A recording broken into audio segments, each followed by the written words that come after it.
So again, you can see she's not going to notice that dog, but I can just come in and just give her something just to drop on there. Again, I can just kind of get the clam ready so that when she does see, pop some food in. So she's going to probably clock it at some point, but again, I've got a loose lead for her.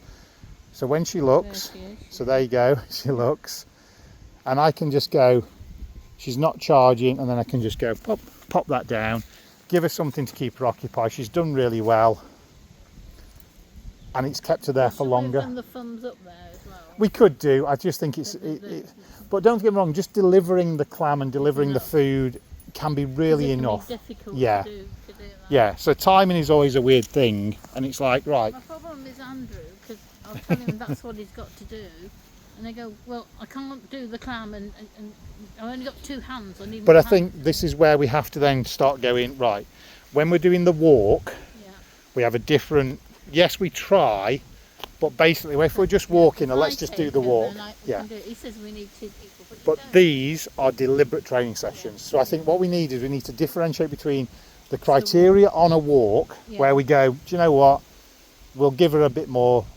leeway in terms of being a lunatic, which she's not, she's just a scared pup for whatever's happened to her.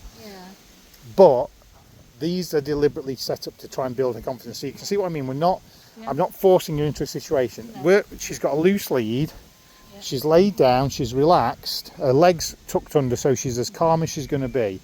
She can make decisions. Yes, every so often she'll make a wrong one, but what we can do is when she makes the right one, that's when the reinforcement comes, and then the idea is that transfers to the main walk, and eventually we do less training sessions and more walk sessions, because as she builds her confidence and goes, this is okay, we can transition. But at the moment we need the balance in more training sessions, less walking near the cars that absolutely trigger her, build her confidence around the cars slowly, then gradually close the distance, then expose her more through these exposure sessions, and then she gets much better at doing it.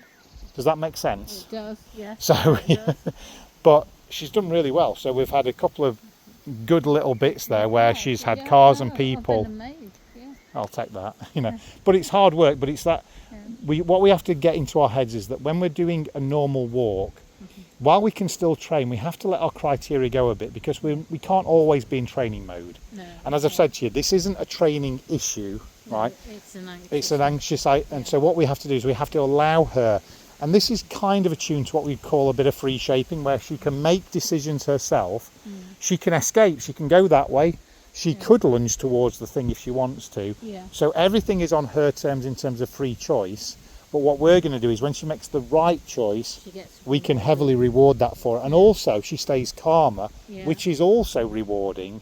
But if she does go to kick off, we know that we're just going to hold firm, not get too panicked. We're just going to wait for her to regulate that. That's my problem. I panic. And it's hard because we do. So she's doing really well. I'm really pleased so far. So, and this shows that, we have done some work, and I know you've had a tough time. Well, that's his little boy. He was only 36.